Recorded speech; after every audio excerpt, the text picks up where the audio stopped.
भालचंद्र पाटील या कोपरखैरणे येथील रहिवासी असून त्या भालचंद्र निवास आगसकराळ येथील जिऱ्यावरून उतरत असताना पाठीमागून आलेल्या अनोळखी व्यक्तीने त्यांच्या गळ्यातील 1.5 तोळ्याची चैन लंपास केली।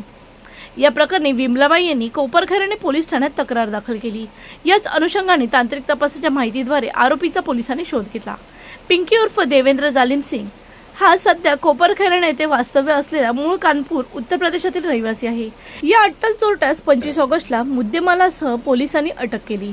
या अट्टल चोरटा असणाऱ्या दीपेंद्र विरुद्ध चैन चोरी, जबरी चोरी गुन्हे दाखल आहेत। उत्तर प्रदेशातील पोलीस ठाण्यात देखील तब्बल 11 गुन्हे नोंद असून पिंकी उर्फ दीपेंद्र हा अट्टल चोरटा असल्याचे पोलीस तपासात समजले जात आहे। जय हिंद। कोपरखैरणे पोलिसांनी कोपरखैरणे पोलिसांच्या हद्दीतील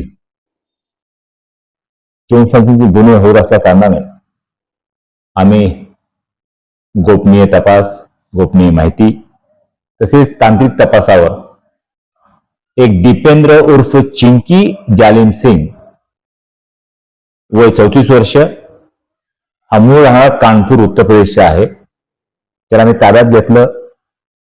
ताब्यात घेतल्यानंतर त्याच्यावर चौकशी केली असता त्याच्याकडून कोपरखैरणे पोलीस हद्दीतील 2 चेन स्नॅचिंगचे, सोन साखळी चोरीचे गुन्हे ओपन केले। त्या दोन्ही गुन्हे 2 महिलांचे, एक ज्येष्ठ महिला होती त्यांच्या गळ्यातील 1.5 तोळ्याची चेन चोरीस गेली होती, तसेच दुसऱ्या महिलेच्या गळ्यातील एक अर्धा तोळ्याची चेन जबरी चोरी केली होती। हे दोन्ही गुन्हे आम्ही सदर दीपेंद्र सिंग कडून रिकव्हर केले आहेत। सदरचे बाजार मूल्य 1,46,000 रुपये आहे।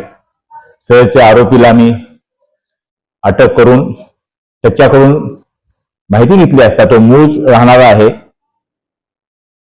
कल्याणपूर, कानपूर, उत्तर प्रदेश।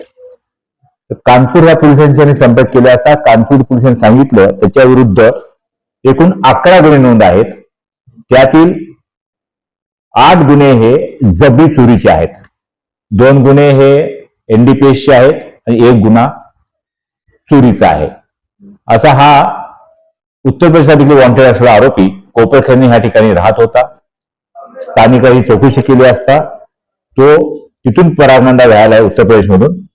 उत्तर प्रदेश पोलीस त्याला ताब्यात घेऊन तिकडे योग्य ती कारवाई करत आहेत।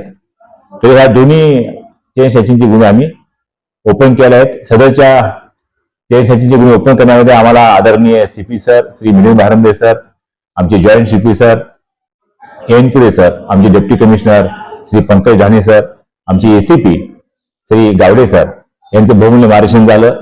त्यांच्याकडून मिळणारे सिरियल अनालिसिस, त्यांच्याकडून तंतोतंत मिळणारी माहिती, जेरलिस्टची माहिती या अनुषंगाने हा गुन्हा उघडकीस करण्यास बहुमूल्याची आम्हाला मार्गदर्शन झालेलं आहे। धन्यवाद।